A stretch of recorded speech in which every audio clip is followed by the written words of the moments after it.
Salam dan bahagia. Pada aksi nyata modul 1.4 ini, saya Tias Dewi Trisnawati SPD, calon guru penggerak Angkatan 6 SD Negeri Deringo, Kota Cilegon, akan memaparkan tentang budaya positif. Perkenalkan, inilah pembimbing saya, Bapak Putu Agus Eka Mastika Yasa MPD sebagai fasilitator dan Ibu Mas Ainia SPD sebagai pengajar praktik.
Baik, Bapak Ibu Guru, Assalamualaikum warahmatullahi wabarakatuh. Waalaikumsalam warahmatullahi wabarakatuh.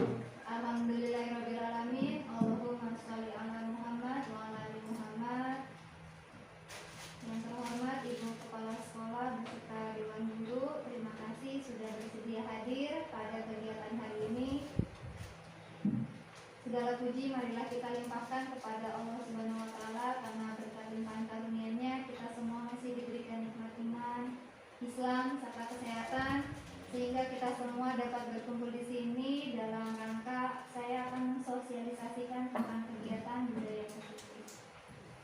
Di mana ini adalah salah satu aksi nyata dari saya sebagai calon guru penggerak Angkatan 6. Mudah-mudahan dengan adanya program ini pendidikan di Indonesia semakin berkembang lagi, lebih baik lagi. Amin. Baik Ibu-ibu dan Bapak, marilah kita buka acara kali ini dengan mengucapkan lafaz basmalah. Dilanjutkan dengan sedikit sepatah kata dari Ibu Kepala Sekolah. Waktu dan tempat dipersilakan.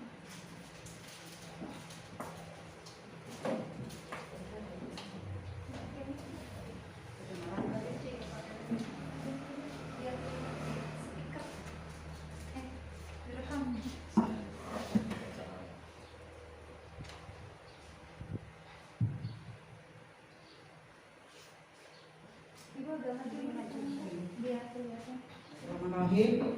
Assalamualaikum warahmatullahi wabarakatuh.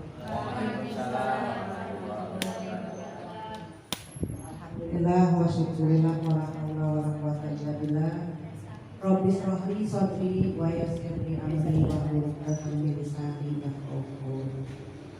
Bapak dan Ibu Dewan Guru SD Negeri Gremo yang saya hormati dan saya banggakan, sama-sama marilah kita panjatkan puji dan syukur kehadirat Allah Subhanahu wa taala yang mana pada hari ini kita masih diberikan nikmat, terutama nikmat sehat, nikmat Islam, nikmat iman, dan kita semuanya alhamdulillah dalam keadaan sehat dan walafiat sehingga kita bisa melakukan aktivitas sebagaimana biasa.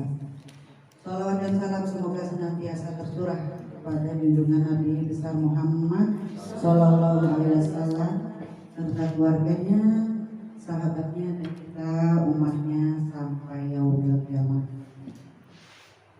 Bapak dan Ibu Dewan Guru, nah hari ini kita sedang mengadakan kegiatan di mana di sini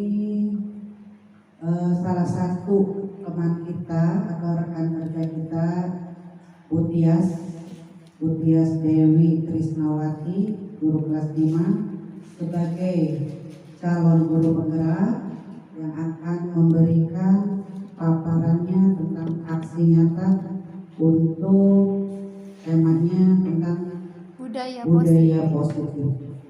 Nah, untuk itu saya sebagai kepala sekolah di sini menghimbau kepada Bapak Ibu sekalian, marilah kita dukung kegiatan ini karena memang ini harus dilaksanakan, dan kita sebagai peserta di sini mohon diikuti ya kegiatannya dari awal sampai akhir sehingga untuk laporan kegiatan aksi nyata ini bisa diterima nantinya oleh panitia ataupun pengawas yang bertugas untuk melihat hasil aksi kerjanya, aksi nyata dari UTIAS. Mungkin itu saja, tidak panjang lebar. Intinya mah kita fokus ya, karena di sini untuk budaya positif ini juga sebenarnya ini adalah kegiatan yang harus kita lakukan, terutama untuk pelaksanaan kurikulum merdeka ya, dengan P5, penguatan profil pelajar Pancasilanya. Nah, itu harus dilaksanakan, diantaranya adalah budaya positif ini. Nanti mungkin mau dipaparkan seperti apakah budaya positif yang sesuai dengan P5 itu. Itu saja. Terima kasih. Selamat menyaksikan. Selamat mengikuti. Billahi taufiq wal hidayah. Wassalamualaikum warahmatullahi wabarakatuh.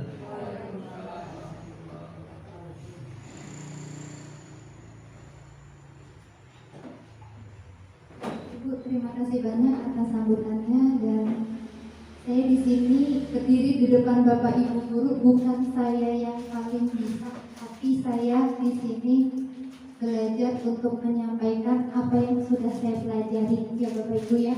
Bukan saya yang paling hebat, bukan saya yang paling pintar, tapi di sini saya hanya menyampaikan apa yang sudah saya pelajari. Di sini saya akan memaparkan tentang budaya positif. Apa sih budaya positif itu? Yaitu bagaimana sekolah khususnya di kelas sudah tertib atau sudah terbiasa dengan kegiatan-kegiatan positif yang secara otomatis, bukan karena disuruh sama Bapak Ibu gurunya.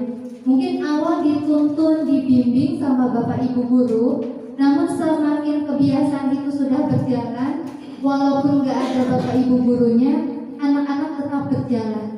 Seperti kegiatan tadarus yang sudah rutin setiap pagi, walaupun Bapak Ibu gurunya tidak mendampingi, mereka sudah secara otomatis ketika bel berbunyi mereka langsung tadarus. Saya mohon izin kepada Ibu Kepala Sekolah dan Bapak Ibu guru semua mohon izin untuk menyampaikan apa yang sudah saya pelajari. Di sini adalah kegiatan aksi nyata saya, aksi nyata modul 1.4. Dari pembelajaran guru penggerak ini ada 4 modul Bapak Ibu. Itu berjalan sekitar 6 bulan. Saya baru berjalan 2 bulan. Di situ saya banyak dapat informasi banyak, bahkan saya semakin bisa membuat konten-konten positif, bahkan bisa menjadi YouTuber Bapak Ibu.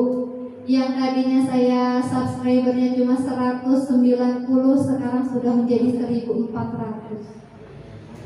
Mudah-mudahan tepuk tangan dulu buat kita semua.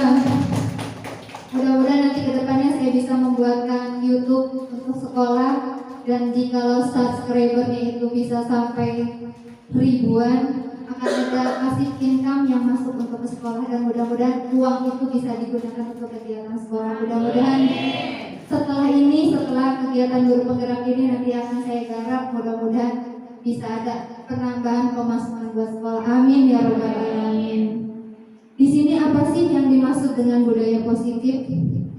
Nah, berdasarkan apa yang saya pelajari, ternyata filosofi Ki Hajar Dewantara yang kita sudah ketahui ada 3 ya Bapak Ibu ya. Apa saja itu Bapak Ibu? Yang Bapak Ibu ketahui tentang filosofi Ki Hajar Dewantara? Tutpuri Handayani, terus Ingarso Sungtulodo, Ing Madyo Mangunkarso, dan Tutpuri Handayani. Nah, ternyata filosofi Ki Hajar Dewantara ini dalam pendidikan guru penggerak ini menuntut kita sebagai guru bukan saja sebagai pengajar, tapi kita ini adalah sebagai penuntun. Ibarat kata anak itu sebuah benih, kalau kita ini sebagai petaninya. Benih ini kita cuma hanya untuk menyiram dan merawatnya, di mana anak ini tumbuh. Karena mereka itu pada dasarnya sudah memiliki karakternya masing-masing. Kalau anaknya dasarnya memang tadinya dia sudah baik, kalau gurunya mengajarkan baik, akan semakin baik. Tadinya anak itu nggak baik, tapi kalau gurunya nuntun, bimbing, ngasih pupuknya terus tiap hari, nak begini, lama-lama yang tadinya alot, jadi lama-lama menjadi lunak, jadi lembut gitu ya Bapak Ibu. Dan ini saya pengalaman di kelas saya sendiri. Di sini menurut Ki Hajar Dewantara, pendidikan itu yang berpihak kepada anak itu akan melahirkan kebahagiaan dan kebijaksanaan. Kebijaksanaan tersebut melahirkan budi pekerti dan nilai-nilai kebajikan. Nilai-nilai kebajikan akan lahir berdasarkan budaya positif di kelas. Nah, budaya positif di kelas perlu dibentuk secara perlahan dan bersama-sama, nggak bisa sendiri. Ya Bapak Ibu ya, ibarat kata kalau misalnya di kelas anak itu ribut, tapi temannya tidak bisa berkontribusi. Contohnya, biasanya kalau gurunya anaknya lagi ribut, gurunya cuma ngeliatin teman-temannya yang pada ribut, betul gak Bapak Ibu? Nah, jadi itu semuanya dilakukan secara bersama-sama. Kalau cuma gurunya diam, berarti kan hanya satu arah, tidak dua arah. Sedangkan sekarang pembelajarannya adalah berpusat kepada murid. Nah, budaya positif di kelas perlu dibentuk karena akan terwujud adanya peran dari berbagai pihak, sehingga terwujudnya budaya positif yang melahirkan nilai-nilai kebajikan.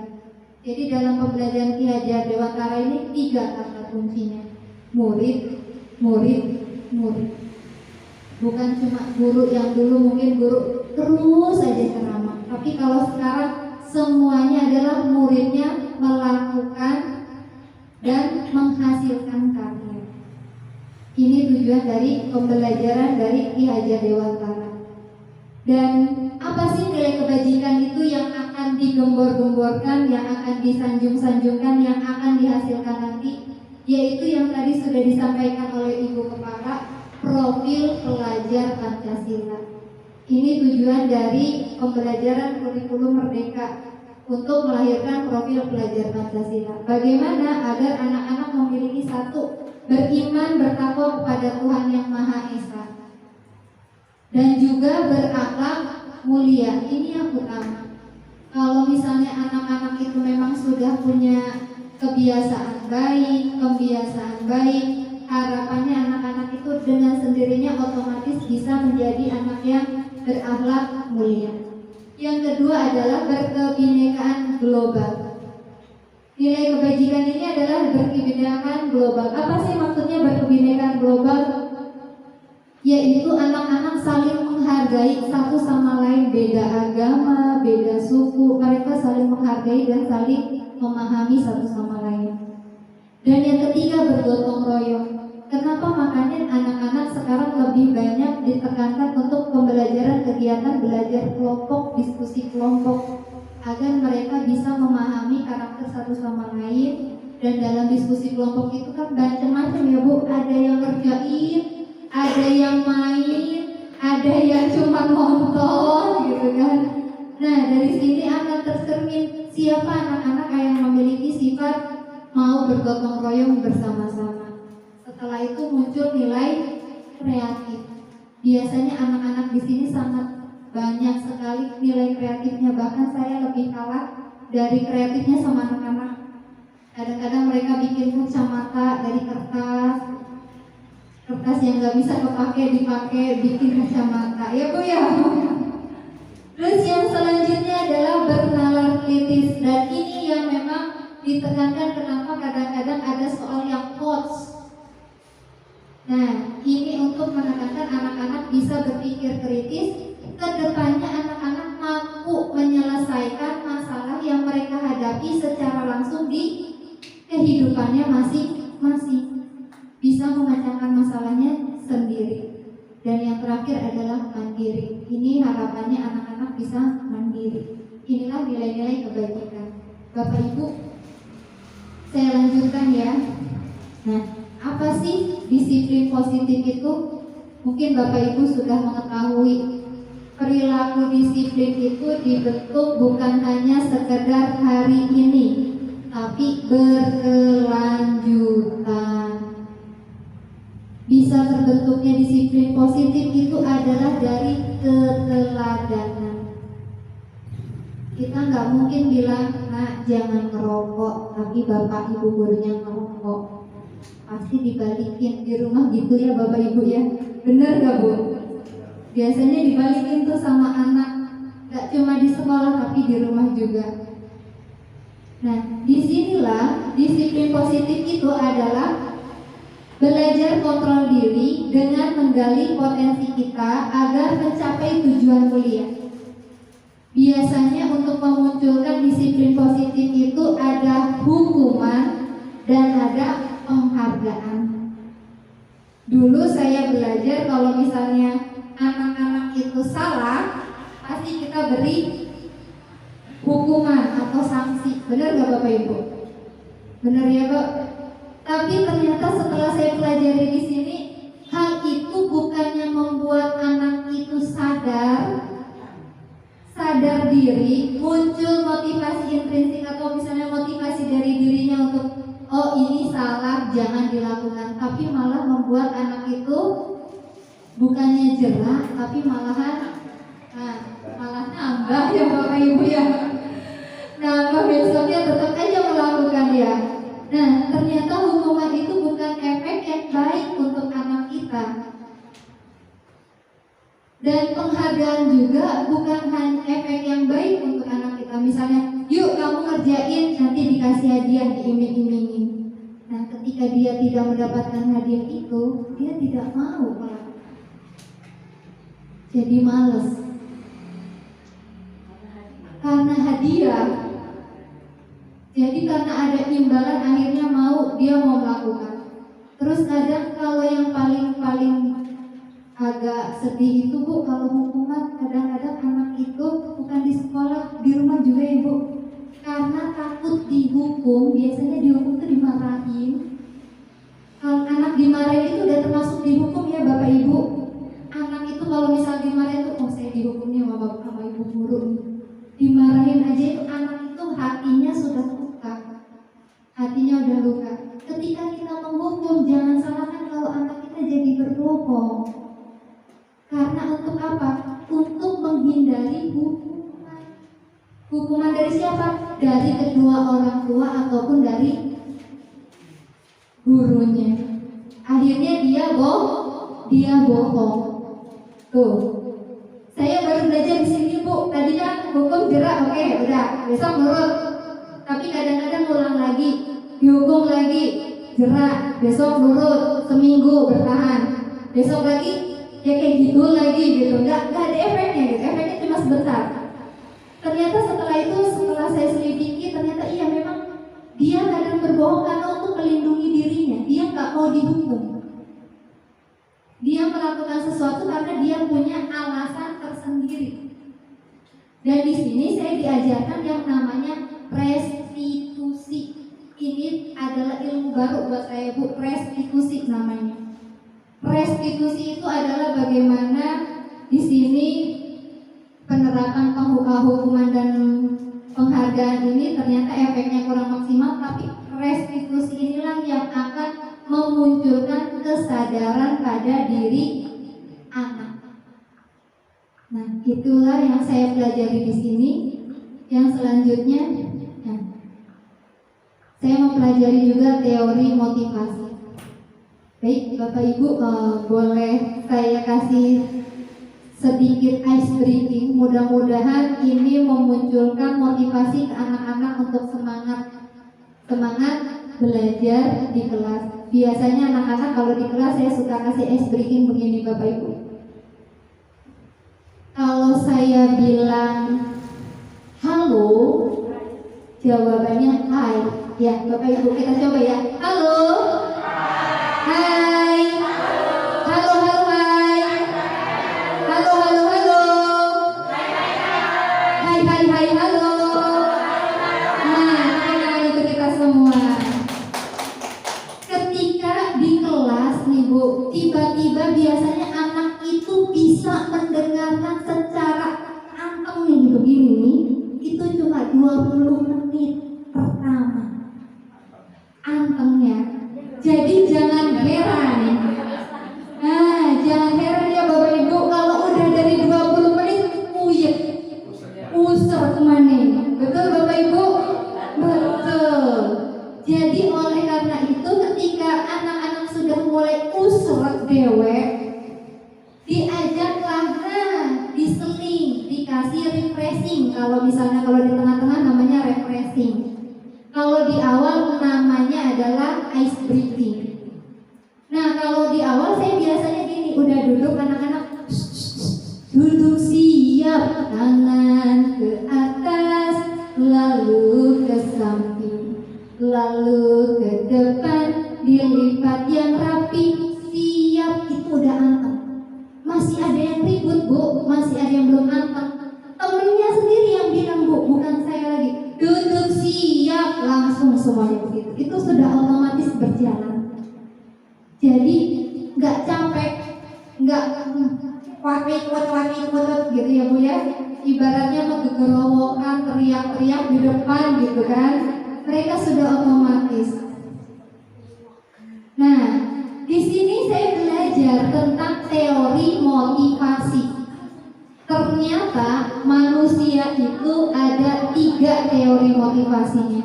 Yang pertama, motivasinya satu untuk menghindari hukuman yang tadi saya sampaikan. Dia punya motivasi melakukan sesuatu untuk menghindari hukuman. 1, mengelak. 2, dia berbohong. 3, dia membela diri. Gitu ya Bu. Karena dia nggak mau dihukum. Terus yang kedua, di sini untuk mendapatkan imbalan hadiah tadi.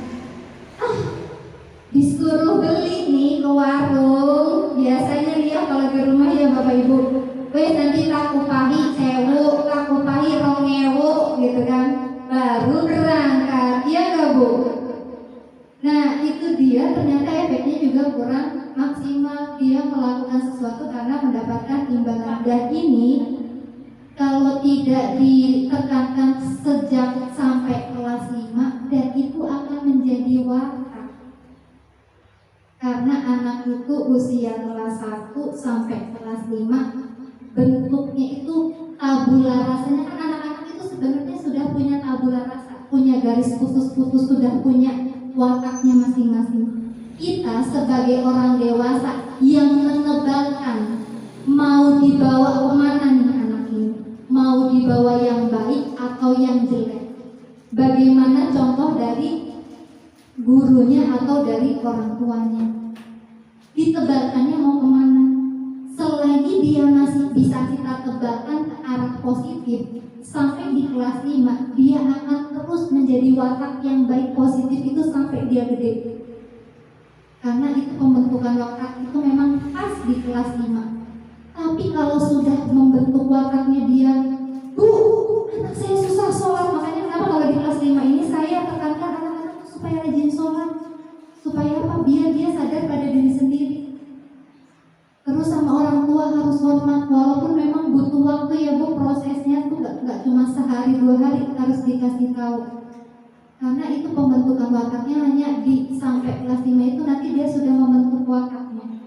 Dan ketika sudah terbentuk wataknya itu untuk dirubah lebih susah. Itulah peran dari guru, bagaimana kita memunculkan motivasi. Yang paling penting adalah motivasi yang ketiga, yaitu menghargai diri sendiri. Kalau ini sering saya lakukan Bu, misalnya begini, ayo kamu berkata kasar. Kamu melakukan berkata kasar itu baik atau tidak? Tidak Bu. Memalukan diri sendiri atau tidak? Iya Bu. Menghargai diri kamu sendiri atau tidak? Tidak Bu. Terus kalau begitu bagaimana supaya kamu tidak berkata seperti itu? Saya istighfar Bu. Udah istighfar Bu, mau istighfar. Biasanya kadang-kadang anak-anak suka bilang kata-kata yang kasar. Nah, mereka sudah tersadarkan sendiri bahwa oh iya, kalau saya ngomong kasar istighfar. Dengan sendiri otomatis, walaupun kadang gurunya nggak ngasih tahu, temannya yang sebelahnya ngasih tahu. Nah, dilanjut ya ibu-ibu. Di sini dia peran guru itu ada 5 posisi kontrol. Kontrol yang terbaik guru itu di posisi yang mana sih? 1, sebagai penghukum. Posisi kontrolnya sebagai penghukum. Kamu terlambat, oke, kalau gitu kamu gak boleh masuk kelas. Di luar tunggu sampai jam masuk. Itu kontrol yang pertama sebagai penghukum. Yang kedua, pembuat rasa bersalah. Kamu kayak gini membuat guru sedih nggak? Biasanya kan suka gitu ya kita. Kamu tuh kayak gitu bikin capek mama. Mama harus ngomong sampai besok kalau di rumah makan sih, gitu kan Bu? Itu adalah memunculkan rasa bersalah. Itu posisi kontrol kita. Yang ketiga, ada posisi kontrol sebagai teman. Ya wis sih, udah gede. Nanti kalau ada pacarnya, kenalin. Gitu ya Kak Bu? Kalau udah mau nikah, kenalin temennya yang deket siapa sama saya, gitu kan, sama ibu. Udah jangan malu-malu bilang. Itu posisi kontrol kita yang ketiga sebagai teman. Yang keempat, sebagai pemantau, dilihatin aja tuh anaknya. Mau seperti apa dilihatin. Sampai rumah baru ditanya, tadi kamu habis ngapain? Naik motor sama siapa? Gitu nggak Bu?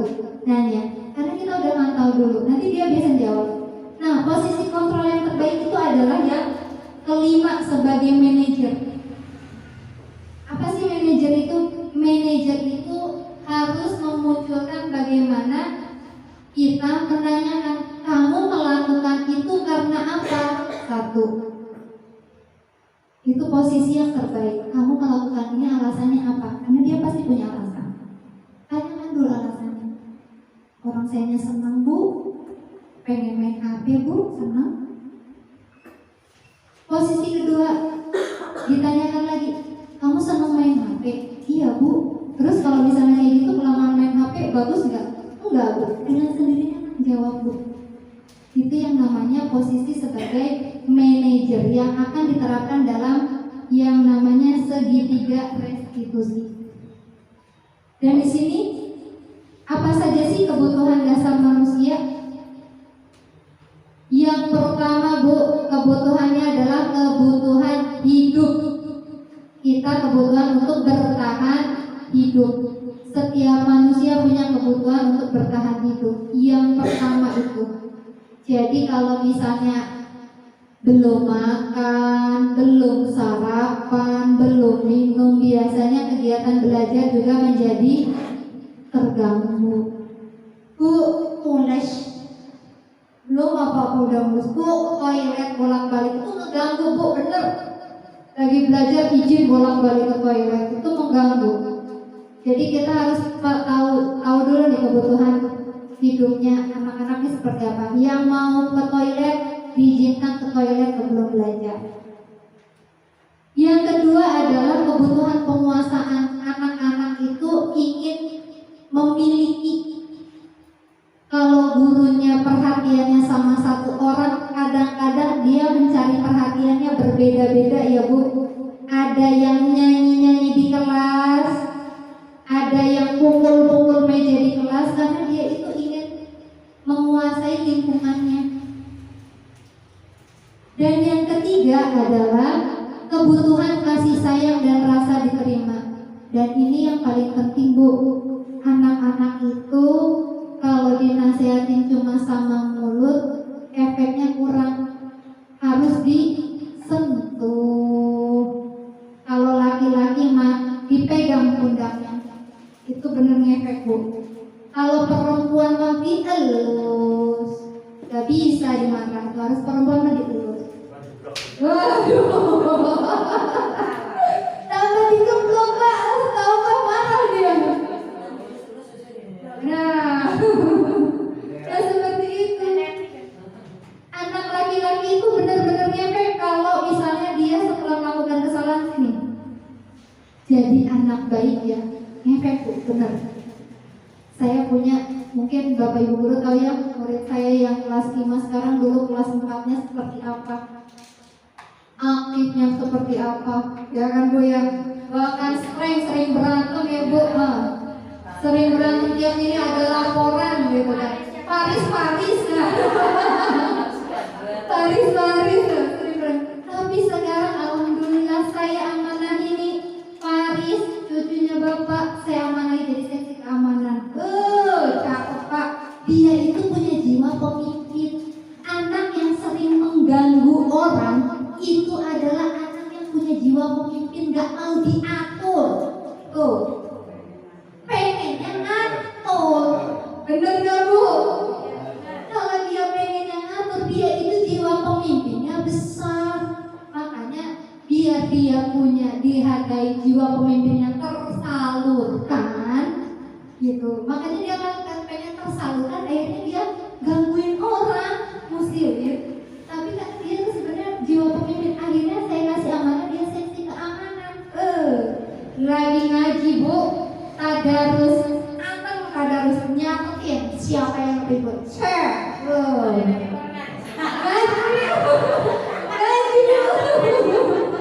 Anaknya ngaji juga, alhamdulillah. Anaknya ngaji, alhamdulillah. Pas saya nggak ada, dia bertugas tuh. Kalau sayanya ada anak. Pas saya nggak ada, kemarin dia laporan. Saya waktu itu ada kegiatan loka karya, anak-anak tuh sering laporan, Bu, ini dicatetin sama Paris. Tepuk tangan, seneng Bu, megar. Dikasih cuma tepuk tangan aja, megar itu apresiasi, seneng. Berarti dia merasa diakui, disayangi oleh gurunya. Anak-anak tuh seneng disayangi. Digituin aja udah keangkat Bu. Apalagi orang yang anak-anak yang punya jiwa pemimpin, senengnya diangkat. Kalau semakin disalahkan, melakukan kegiatannya juga dia setengah hati. Bener Pak, makin dendam kalau istilah katanya, makin gak mau. Iya. Dan yang keempat adalah kebutuhan kesenangan. Anak-anak itu senangnya bermain. Bebas bermain, mereka senang istirahat. Senang ya Bapak Ibu ya.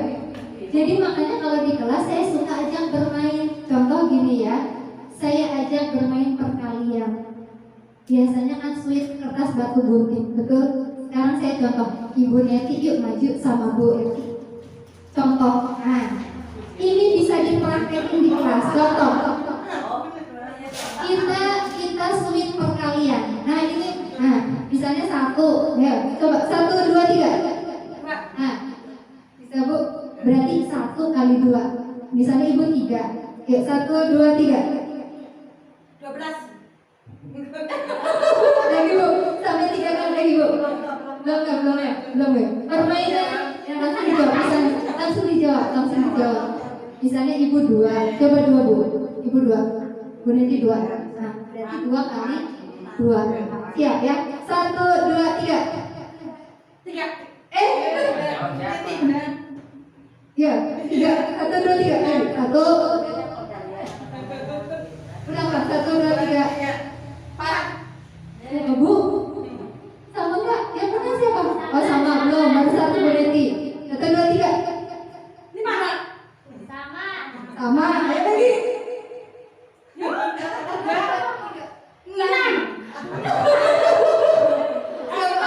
Dulu sama. Main dua-duanya. Lagi. 6. Pertama. Siapa dulu? Weti. Satu lagi. Papat. Siapa dulu? Edi. Weti dulu. Ya silakan ibu duduk. Terima kasih. Nah seperti itu bu. Anak-anak senang tapi sedang belajar. Belajar apa? Perkalian. Nah kalau di kelas kita bisa tambahan. 2 tambah 1, 3. Lagi 3 tambah 2, 5. Senang tuh bu. Nah kebutuhan itu terpenuhi. Akhirnya anak tuh belajar juga senang. Jadi belajar itu nggak melulu ngerjain soal diponten nilai udah. Tapi kayak gitu pun termasuk belajar. Itulah kita memenuhi kebutuhan manusia. Nah di sini saya menciptakan keyakinan kelas. Apa sih bu keyakinan kelas itu? Keyakinan kelas itu adalah kalau kita bilang dulu mah tata tertib. Tapi di sini keyakinan kelas ini dibuat bersama-sama anak-anak dan ini benar-benar ngefek bu, benar. Saya udah praktekin ngefek. Mereka buat sendiri. Kamu mau seperti apa? Yuk kita buat keyakinan kelasnya. Harus mau jadi apa? Mau seperti apa? Nggak boleh apa? Harus bagaimana? Ngefek bu. Mereka berkreasi. Jadi di sini keyakinan kelas itu digunakan untuk menciptakan budaya positif dan disusun secara bersama-sama. Dengan adanya keyakinan kelas akan melahirkan nilai-nilai kebajikan pada diri murid. Dalam penyelesaian masalah di kelas, hal yang lebih tepat dilakukan oleh guru adalah melaksanakan segitiga restitusi. Apa saja sih segitiga restitusi itu? Yang pertama menstabilkan identitas, yang kedua validasi tindakan, yang ketiga adalah menanyakan keyakinan. Nanti akan ada saya tayangkan, mudah-mudahan kelihatan ya Bapak Ibu tayangan kegiatan segitiga restitusi yang sudah saya lakukan di kelas. Nah, ini adalah membuat keyakinan kelas. Selamat menonton sebentar Ibu. Gak kelihatan ya Bu, agak silau. Buram ya Bu.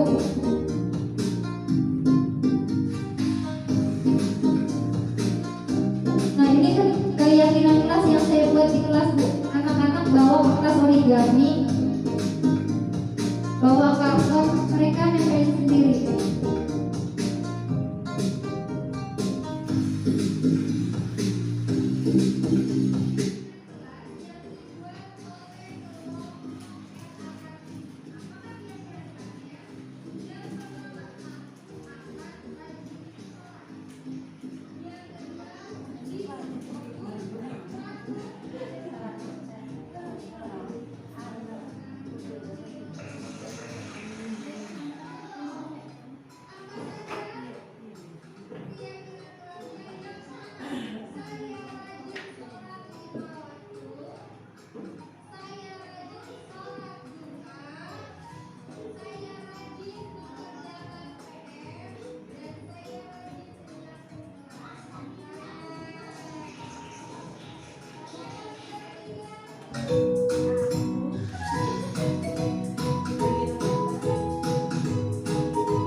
tempel sendiri di dinding. Jadi mereka bertanggung jawab terhadap apa yang telah dituliskannya. Jadi mereka akan malu kalau melanggar.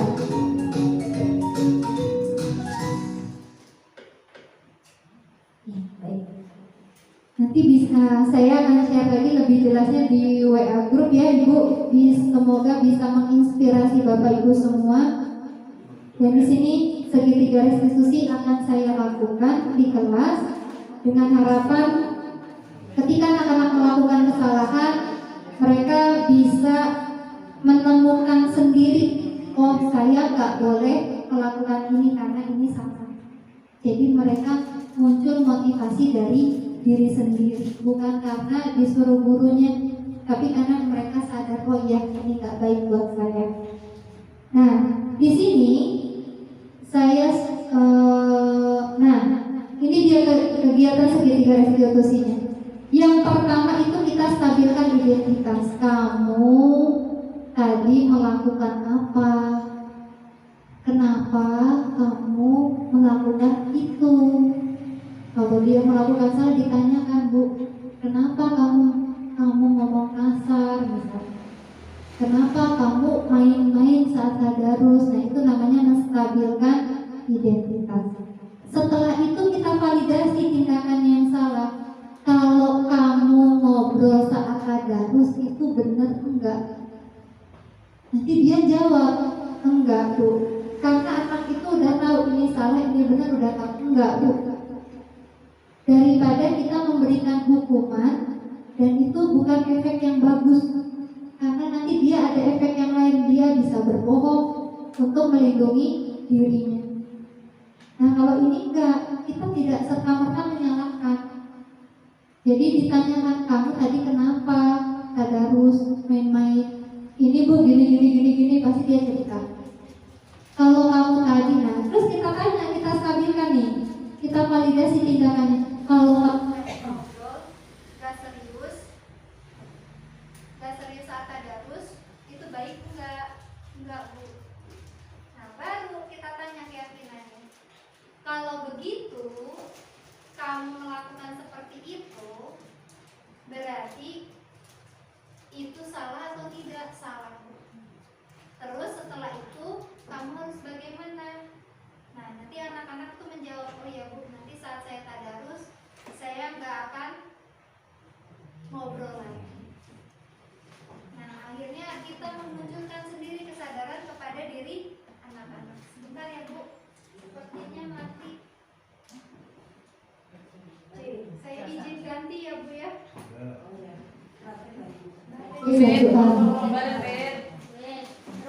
Sambil menikmati Ibu Bapak. Terima kasih. Baik, kita lanjutkan ya Bapak Ibu. Nah, tadi tentang segitiga restitusi. Yang terakhir tadi adalah menanyakan keyakinan. Jadi setelah itu anak-anak ditanya, kalau begitu perbuatanmu salah atau tidak?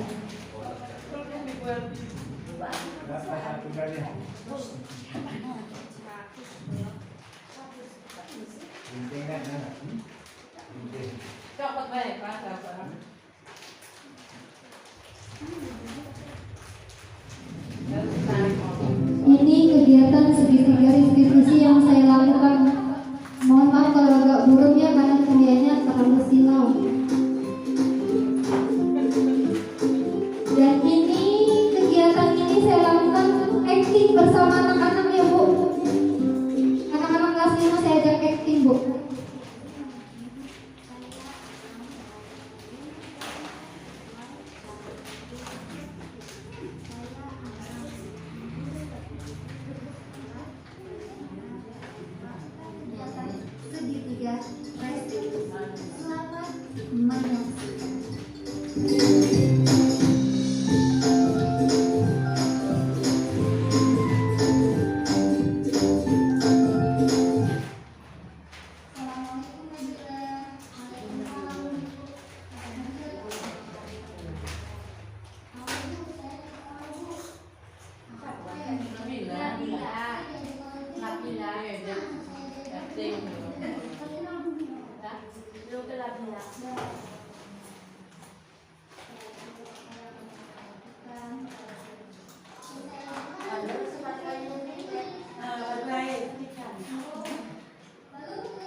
Lagi mau bini, di sore ngomong gak ada, bingung nih itu.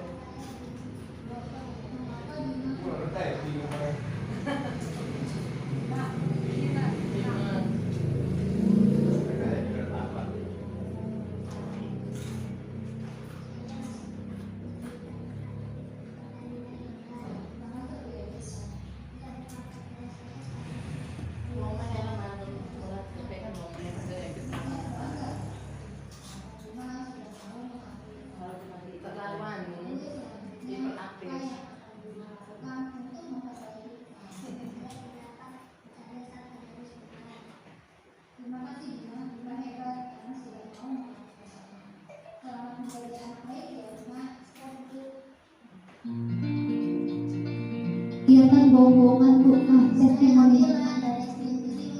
Saat saya menerapkan budaya positif tadi, perasaan saya sangat senang, Bahagia? bahagia. Terpaksa tidak? Tidak, Alhamdulillah. Terima kasih ya Nabila. Bu, saya Bima dari SD Dulu. Saat saya menerapkan budaya positif tadi, perasaan saya sangat senang, Terpaksa tidak mengikuti kegiatan tadi? sangat tidak terpaksa. Alhamdulillah. Terima kasih ya Bima.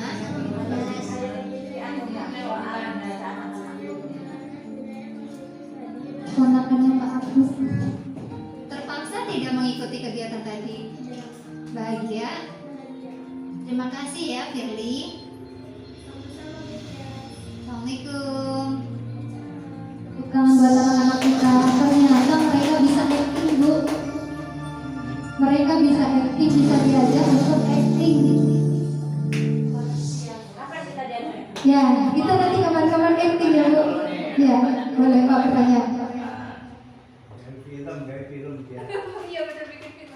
Assalamualaikum warahmatullahi wabarakatuh. Nanti mau lupa. Baik, setelah menyimak dari Bu Dias bahwa ada kegiatan namanya budaya positif yang ditujukan terutama Bu Dias untuk dalam rangka mengisi kegiatan tadi apa tuh yang bergerak. Pertanyaan saya, kalau ini yang ditayangkan seolah-olah itu kan rekayasa untuk mengisi kegiatan Bu Dias ya.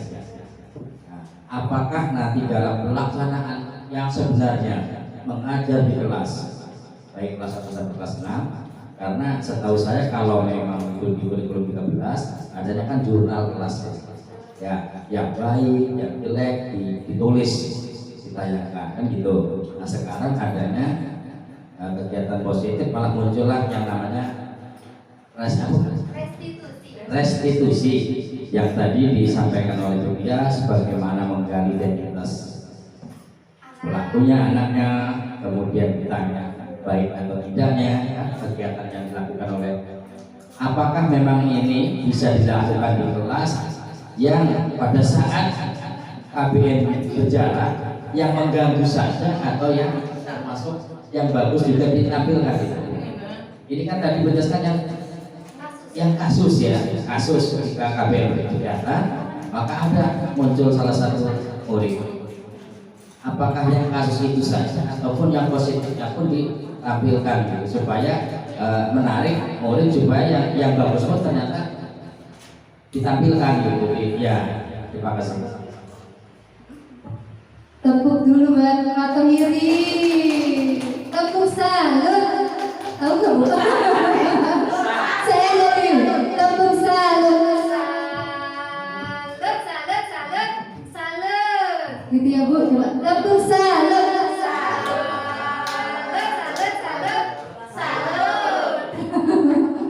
Ya cukup baik pertanyaannya Bapak. Dan ini kata Bapak, apakah bisa dipraktekkan? Kalau ini kan rekayasa, benar.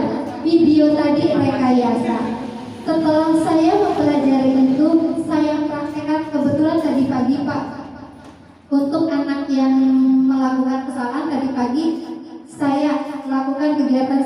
restitusi ini sama anak itu. Ketika saya tanya, kenapa kamu tidak, saya panggil Bu, anak itu saya panggil, saya ajak diskusi, kenapa tadi nggak ikutan? Diam.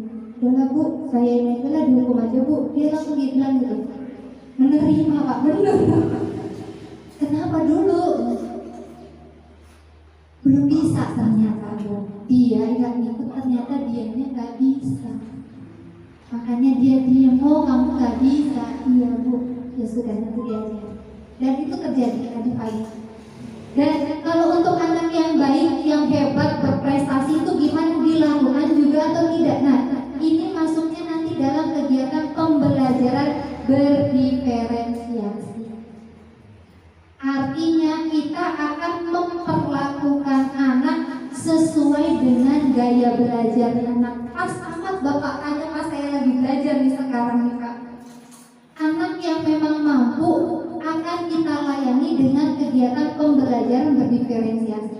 Kalau saya penerapannya di kelas saat ini, anak-anak di kelas 5 yang belum bisa perkalian Pak, yang udah bisa, saya suruh ngajarin yang belum bisa Pak. Akhirnya saya kasih julukan Guru Bima, Guru Nabila, Pak Guru Bima, Bu Guru Nabila. Jadi dia punya julukan tersendiri. Sangat belajar sama Pak Guru Bima, sangat belajar sama Pak Guru Ibnu. Jadi ketika saya mendampingi anak yang memang belum bisa, saya menuntunnya. Kalau yang udah bisa, saya jadikan tutor sebaya. Itu untuk memberikan apresiasi. Karena anak itu butuh apresiasi, bukan hanya yang salah aja kita berikan istilahnya penanganan, tapi kalau anak yang hebat itu ketika kita beri apresiasi, nanti saya kasih tayangan dia berbuat baik, nanti kita kasih apresiasi, nanti akan ada tayangannya lagi Bu. Karena anak itu apresiasi bukan cuma sekedar hadiah, tepuk tangan kayak tadi, senang Bu. Saya paling suka ngasih kayak gini, kita kasih tepuk hebat yuk, tepuk hebat, jempol kanan, jempol kiri, hebat, senang Bu, megang anak-anak ketawa. Nah, baik kita lanjut. Terima kasih Bapak. Ada lagi pertanyaan dari boleh sebelum lanjut, silakan Bu. Ya, tanya ke Bapak Bu. Ini nambahin aja tadi sudah ditanya sama Pak Bahiri. Ini masalah hukuman Bu ya. Kan ada di saya sebenarnya kelas 1 kan ya. Beda sama kelas 5 ininya penanganannya ya Bu ya. Nah, di kelas 1 itu kita menulis 5 garis Bu ya. Nah, ada beberapa anak itu yang aduh Bu Guru capek aja ya, gitu. Ada yang bilang aduh nggak bisa gitu. Nah, bagaimana itu cara hukuman? Kalau dihukum nantinya ini ya Bu ya. Ya udah kalau ibu saya itu bilang udah kalau nggak mau nulis nanti nggak pulang, tinggal. Apakah itu baik? Ya. Terus kalau diiming-imingin hadiah nantinya tuman. Nah, bagaimana kan caranya apa sih cara bagaimana respektasi ini? Itu aja. Baik Ibu, pertanyaan yang sangat bagus. Bagaimana sih penanganan segitiga restitusi yang tepat untuk anak yang seperti itu? Saya pun masih belajar ya Bu. Ketika saya menerapkan ini butuh waktu dan proses yang panjang. Yang pertama, apalagi khusus anak kelas 1 masih beda, masih harus benar-benar harus dielmong, harus dialusin. Nah, sekarang yang utamanya tujuan dari pembelajaran Ibu apa? Apakah memang anak itu harus bisa menulis banyak ataukah menulis satu kalimat? Pembelajaran yang sudah dilakukan Bu Rumi ini itu saya anggap hebat Bu, karena Ibu sudah melakukan kegiatan pembelajaran berdiferensiasi. Kalau dalam kurikulum Merdeka ini, pembelajaran berdiferensiasi itu artinya tidak menyamaratakan kemampuan murid. Jadi Ibu Rumi ini bagus, benar melakukan tindakannya benar, karena sudah anak ini nggak mau kalau yang biasa mah udahlah jojong selesai ya. Nah anak ini nggak mau, udah dirayu ya, sampai akhirnya kan kalau diberi hukuman tuh nggak boleh. Itu bagaimana? Berarti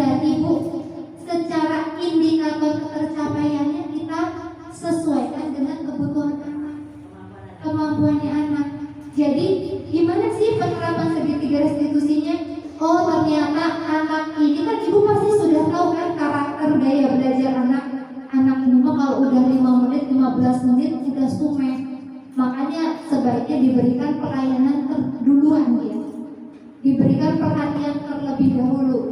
Sebelum, kadang-kadang kan suka lupa ya, kalau ada anak yang butuh perhatian khusus nih, nah dia didahulukan dulu, didudukinnya di dekat bu gurunya biar nggak lupa. Setelah didudukin bareng sama bu gurunya, ketika itu kan bisa didampingin bu, ditanya. Kalau memang dia nggak bisa semuanya, Udah maunya berapa? ya betul, ibu udah bagus melakukan. Sebenarnya ibu sudah melakukan segitiga restitusi tanpa ibu sadari. Cuma memang kadang yang belum bisa kita rem itu adalah ancaman. Ancaman itu. Jadi gimana supaya ancaman itu tidak dilakukan? Ditanya, kamu mau naik kelas enggak? Jadi dia muncul, kamu mau pinter enggak? Kamu mau disayang bu guru enggak? Nanti dengan sendirinya kalau enggak disayang bu guru mau enggak? Akhirnya dia muncul motivasi. Mudah-mudahan. Karena kadang dalam praktek itu tidak semudah teori ya bu ya. Pelan-pelan ditanya, mau enggak? Mau disayang bu guru enggak? Mudah-mudahan bisa ya bu, dicoba bu. Kalau mau disayang bu guru, yuk nulis 1, yuk nulis 2. Hebat, kasih tepuk tangan aja itu ya bu, apresiasi yang bagus bu. Itu ya bu, mudah-mudahan gak puas dan mohon maaf jika kurang jelas. Saya pun masih belajar. Sama-sama ibu. Ada lagi? Lanjut. Nah, ini dia pengalaman kegiatan di kelas bu. Ini saya rekam ketika saya takjub bu.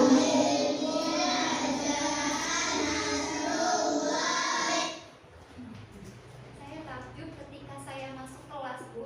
Cek.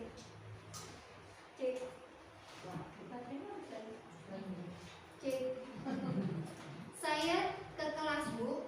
Ketika saya ke kelas, saya takjub ketika itu saya baru 1 minggu masuk ke kelas 5. Saya benar-benar rutin masuk jam 7.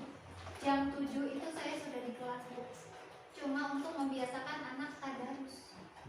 Nah setelah itu saya lewat dari jam 7 setengah 8, kurang dari setengah 8 saya baru masuk. Ternyata mereka udah otomatis tadarus rapi. Saya takjub, saya video ya anak, makasih kamu sudah menjadi anak baik versi kalian, bukan versi bu guru. Saya cuma mendampingi seminggu pertama karena memang itu adalah efek terbaik pertama, kesan pertama mereka untuk melihat sosok keteladanannya. Sosok teladannya siapa sih? Ya gurunya di kelas. Ini otomatis bu, sudah otomatis berjalan. Jadi sampai sekarang memang dia otomatis sudah berjalan ngaji tadarus sendiri, rapi, tertib, nggak ada yang muter-muter. Duduk anteng semuanya. Waktu masih awal masih ada yang nggak buka Al-Qur'annya, masih ada yang membuka Al-Qur'annya. Kita lanjut. Sebentar, ini kayaknya agak rapi.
Tidak ada rekayasa.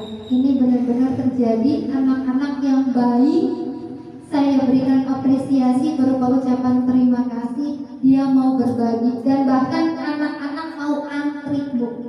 Itu yang susah. Saya menanamkan antri itu bukan sehari 2 hari bu, karena anak-anak itu pada nyelak kalau orang sini.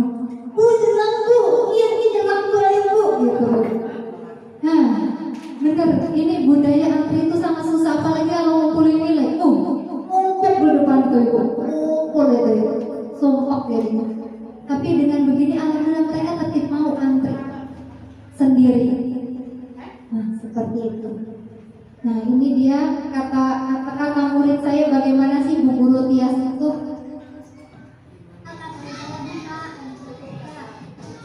Kelas berapa Bima? Bagaimana selama diajar Bu Tias di kelas 5? Senang? Selain itu apa perasaanmu saat diajar sama Bu Tias? Bahagia. Gimana pelajaran dari Bu Tias? Menyenangkan atau tidak? Menyenangkan. Saya diajar bermain sambil belajar. Terima kasih Tias. Nah ini dia umpan balik atau testimoni. Saya tanya Bu sebagai bahan refleksi, anak saya itu senang nggak sih diajar saya? Jadi kadang-kadang kita kadang suka lupa introspeksi, ngomong aja tuntut anak begini aja, kadang suka lupa nanya. Kadang saya suka tanya, jadi gimana diajar Bu Tias? Senang Bu, bagus mau belajar lagi Bu. Mereka senang Bu diajak main, bahkan saya beli ular tangga raksasa Bu.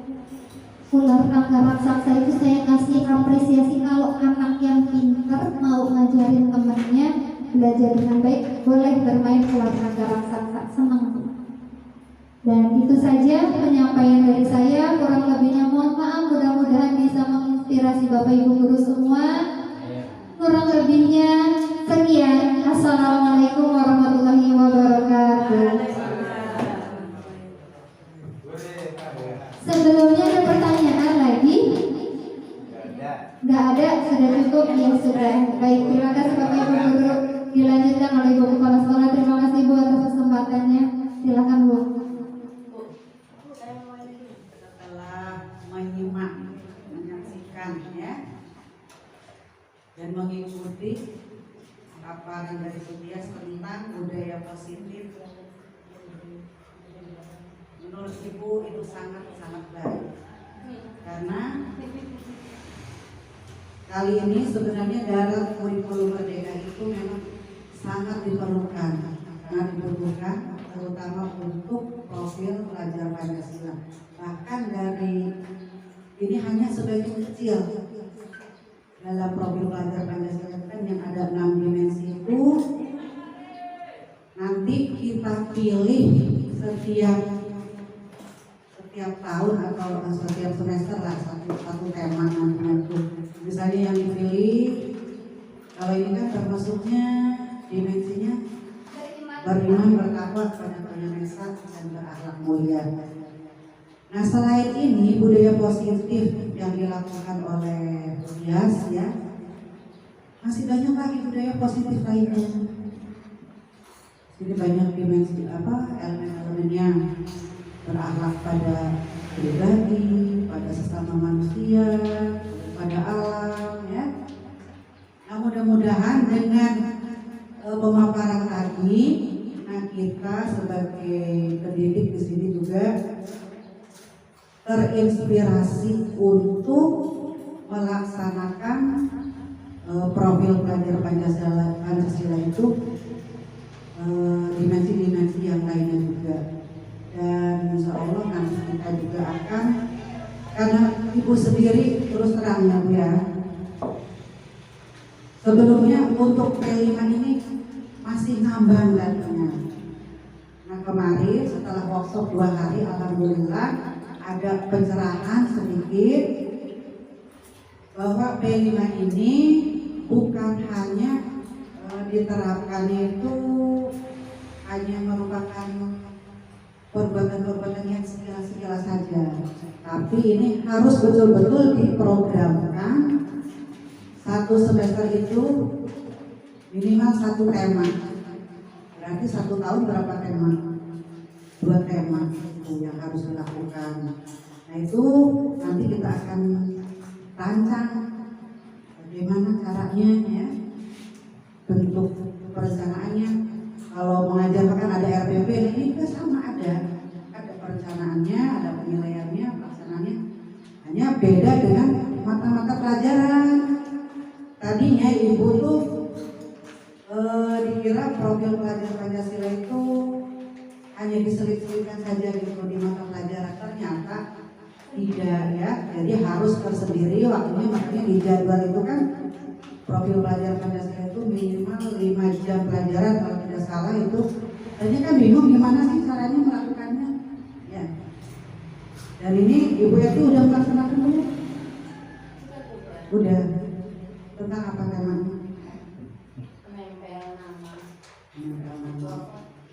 Berarti itu termasuknya dimensinya apa? Kreatif ya, ya boleh kreatif ya, silakan aja dilaksanakan. Dan untuk P5 ini kegiatannya itu bukan kita mengajar seperti menjelaskan materi seperti itu. Jadi harus aktivitas siswa. Maka misalnya kita anak kita ajak jalan-jalan misalnya ya, keliling sekolah atau kemana gitu ya. Nah itu pun itu harus sudah masuk jam pelajaran gitu ya. Nanti supaya lebih jelasnya nanti kita akan bahas lagi. Dan ini juga berarti ini sudah termasuk ya salah satu contoh dari pelaksanaan profil pelajar Pancasila. Nah untuk selanjutnya nanti kita programkan untuk kelas 1-nya apa, kelas 4-nya apa, karena menurut satu pas 1 dan 4 ya. Dan itu juga udah kayaknya udah mirip ya. Udah dikirim belum filenya yang dimensi-dimensi itu? Belum.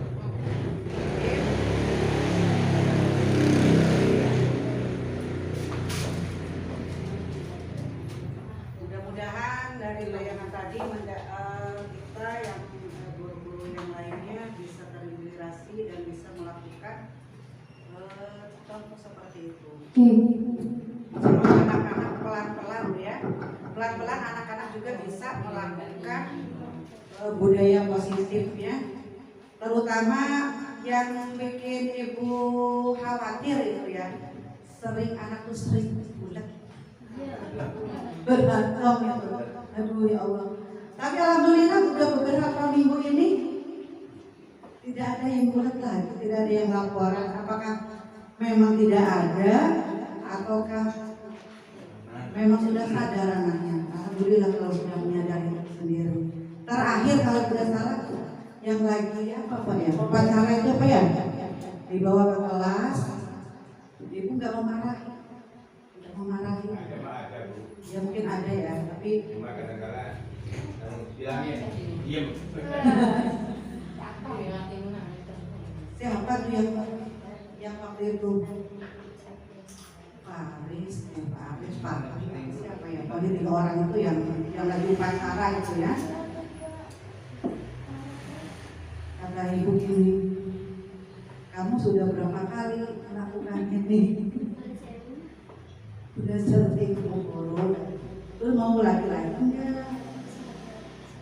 Mau dipanggil terus setiap hari Senin atau setiap kali melakukan? Enggak guru. Kalau begitu guru tunggu ya. Mudah-mudahan jangan sampai dipanggil-panggil lagi. Segitiga restitusi Bu. Alhamdulillah. Setelah itu ya tidak ada, mungkin ada pun sudah teredam gitu. Sudah sadar, mudah-mudahan ya namanya anak ya, kadang-kadang emosinya naik, kadang-kadang kesenggol dikit juga, ada yang merasa dirugikan. Yang penting kita sebagai pendidik jangan bosan-bosan, apalagi kalau yang anaknya kreatif. Nah itu kalau anaknya kreatif sendiri, bukan kreatif membuat yang terbaik gitu. Misalnya yang kreatif sendiri lah, gak beraturan gitu. Nah itu harus betul-betul penanganannya khusus, harus sering dipanggil, harus sering tadi itu dimotivasi lah supaya dia itu merasa diperhatikan gitu. Dan alhamdulillah ibu pengalaman ini cerita ya. Pengalaman ngajar kelas 6 itu sudah berapa tahun? Dari tahun 2002 dari tahun 2003 sampai 2021 kemarin Bu, itu ngajar kelas 6 di SD Taman Baru 1. Nah setiap tahun gitu ada saja. Pertama yang Ibu perhatikan itu yang tidak bisa baca,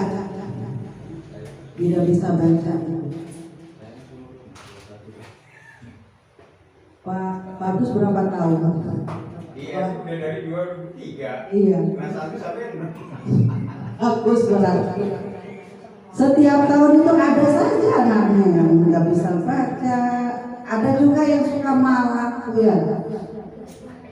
Nah caranya gimana? Seperti tadi Budia sekalian. Pertama kali masuk kelas 6 setiap tahun. Setiap tahun kan beda-beda muridnya. Bikin perjanjian dulu, bikin komitmen dengan anak-anak. Biar anak-anak yang mengucap. Kalau misalnya tidak mengerjakan PR harus gimana? Kalau misalnya lagi belajar main-main atau mengganggu temannya harus gimana? Jadi anak tahu sendiri. Pernah waktu itu yang tidak pikir didenda Bu Guru. Aduh, kalau didenda Bu Guru nggak mau didenda gitu. Nanti kamunya minta terus sama orang tua. Kiranya Bu Gurunya minta uang terus. Akhirnya setiap yang tidak mengerjakan PR ataupun tidak mengerjakan PR misalnya, dia keluar sendiri karena perjanjiannya waktu itu mengerjakannya di luar Bu Guru. Mau kamunya nggak apa-apa. Pas itu waktu itu ayo PR-nya dikumpulkan, kita bahas bersama-sama. Ada yang keluar tuh, kenapa? PR saya belum dikerjakan Bu Guru. Jadi karena tadinya perjanjian sendiri ya otomatis gitu. Jadi sebenarnya itu bisa dilatih ya. Mudah-mudahan dengan adanya tayangan tadi semakin semangat ya Bapak Ibu semuanya bisa mengajar dengan semangat dan anak-anak kita juga bisa berlaku positif ya. Karena berakhlak mulianya itu supaya tercapai. Ibu mengenai aksi nyata dari Bu Tias. Wahiri, billahi taufiq wal hidayah. Wassalamualaikum warahmatullahi wabarakatuh. Waalaikumsalam. Dalam melakukan aksi nyata modul 1.4 ini, saya menghadapi tantangan, yaitu bagaimana mencocokkan waktu kepala sekolah dan dewan guru untuk mengikuti kegiatan sosialisasi budaya positif. Dan juga saya mengalami hambatan, yaitu saat pelaksanaan layar infokus silau dan tidak terlalu jelas, namun tak menghambat kegiatan sosialisasi. Peserta atau Bapak Ibu guru tetap fokus mengikuti kegiatan sosialisasi budaya positif. Ketika tantangan dan hambatan tersebut saya alami, saya memiliki solusi, yaitu kegiatan sosialisasi tetap berjalan dengan lancar. Dan setelahnya saya berbagi link YouTube di WhatsApp grup mengenai materi budaya positif. Sehingga Dewan Guru dapat melihat kembali apa yang sudah saya seminarkan atau sosialisasikan pada kegiatan diseminasi budaya positif.